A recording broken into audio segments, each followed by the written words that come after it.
911, what's the address to your emergency? I need help. I'm on the lake. I'm sorry, I can't understand you. What's the address? I'm on the lake, but I don't know where. My husband he had a stroke and he fell over. Are you out in a boat? Yeah. Is he awake? No, he's Okay. on the water. He's in the water? He's gone. I've been looking for him for hours. This is the voice of Lori Isenberg, a woman calling 911 for help after her husband Larry fell overboard during a peaceful boat ride. But as the truth unraveled, this call wasn't about an accident. It was about murder.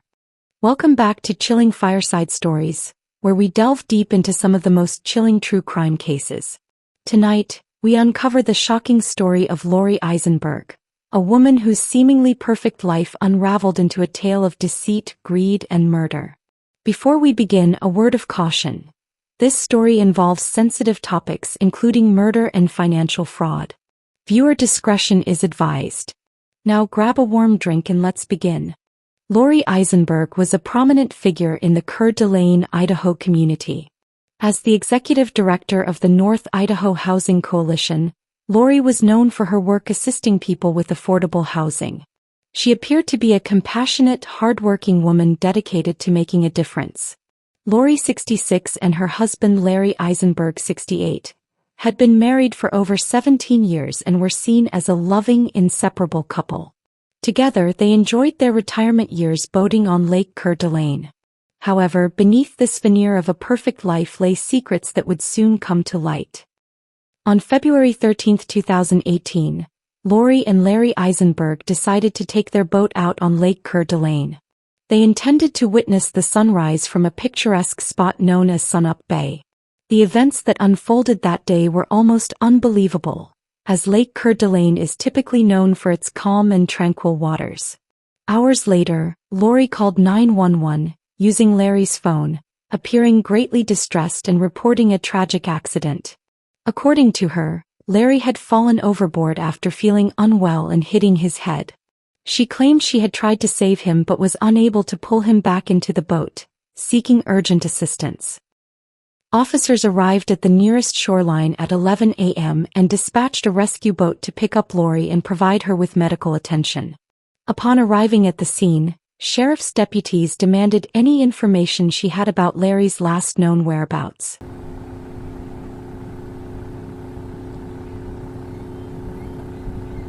Didn't feel good, and he was doing things weird, and then he went up to the motor, and the motor wasn't broken, it was the other motor. Okay. And then I said, why are you doing that? And he turned to look at me, and his face just looked... Okay.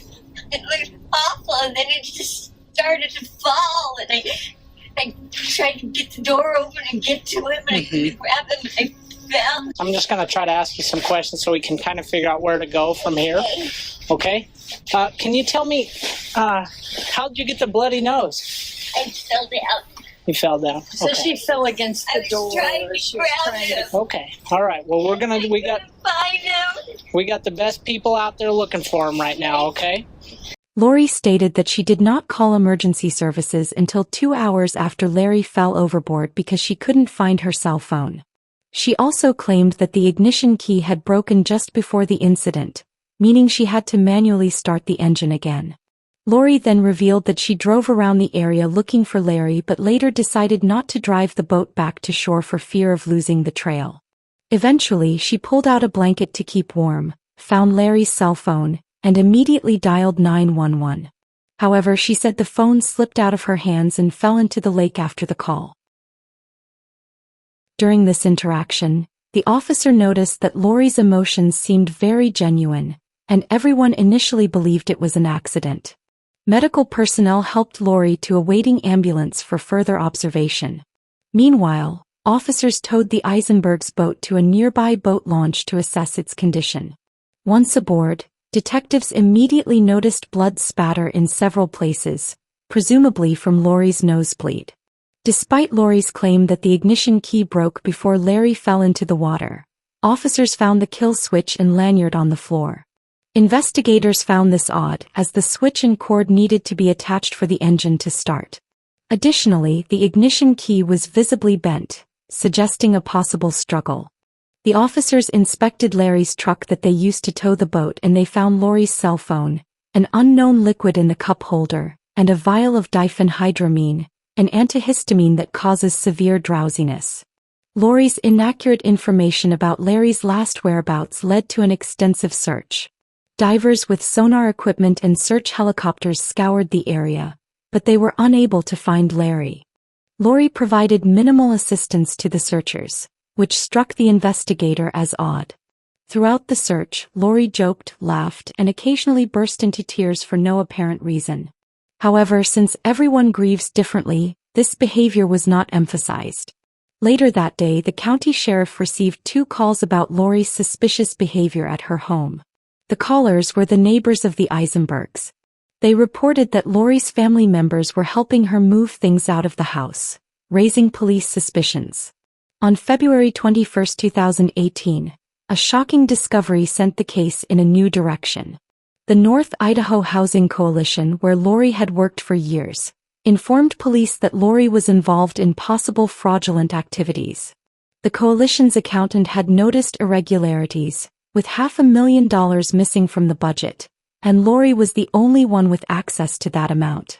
This news shocked those who knew Lori, as she had no prior criminal record and was seen as a law-abiding citizen. During this time, Larry's son spoke to the investigator, describing Lori's strange behavior and suggesting she might have had a hand in his father's death.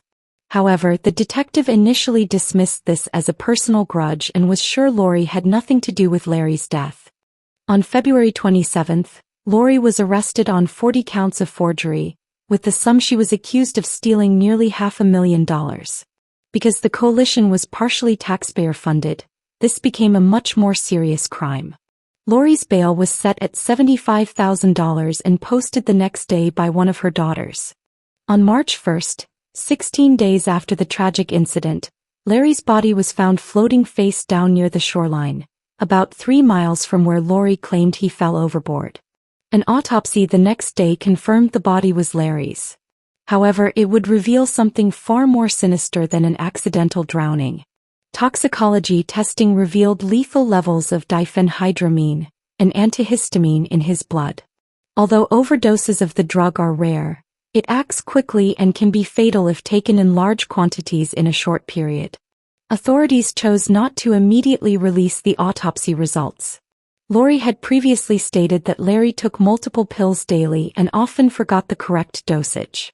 Despite Lori's claim that Larry's phone fell into the lake on February 13, an expert analyst determined the last cell phone signal from Larry's phone was near Lori's son's house after Larry disappeared. This led detectives to believe Larry's death was not an accident. In late May, Lori failed to appear in court for her fraud case, resulting in a warrant for her arrest, but she disappeared.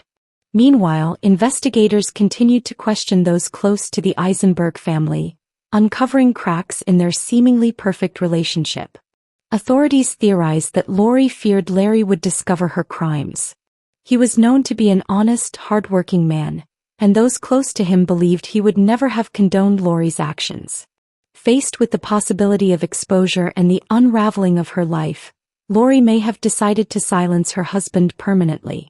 Detectives also learned Lori had cheated on her first husband with 3 different men, including Larry.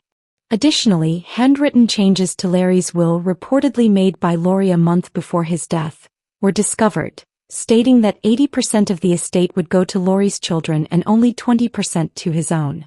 Because Lori was still on the run, authorities decided to release the autopsy results and classify the case as a premeditated murder.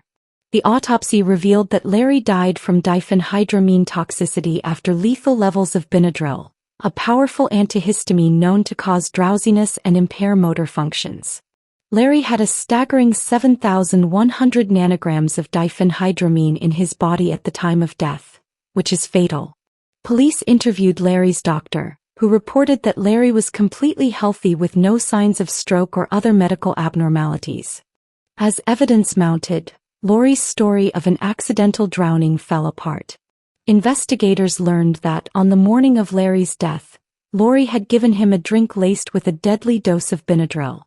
While on the boat, Larry became incapacitated and Lori pushed him overboard.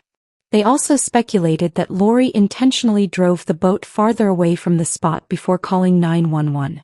No one in the Isenberg family had insurance, leading investigators to believe Lori's motive was financial. If Larry died, Lori would inherit their shared house, which she could sell to pay restitution for the stolen money.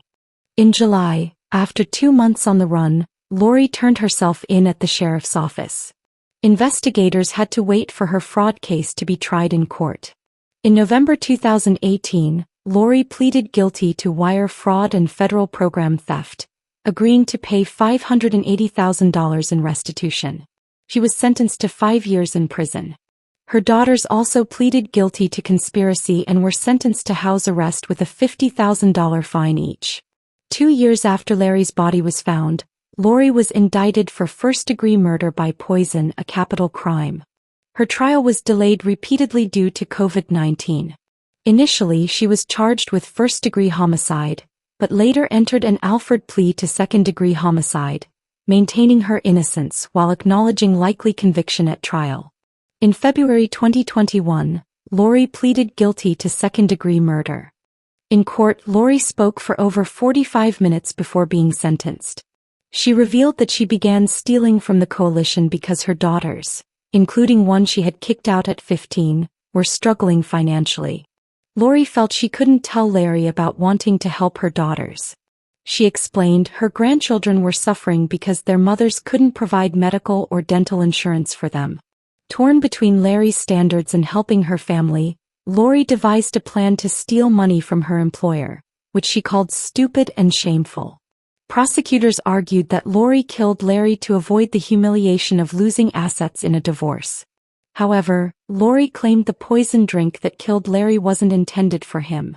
After her embezzlement was discovered, Lori contemplated suicide, believing her life was over.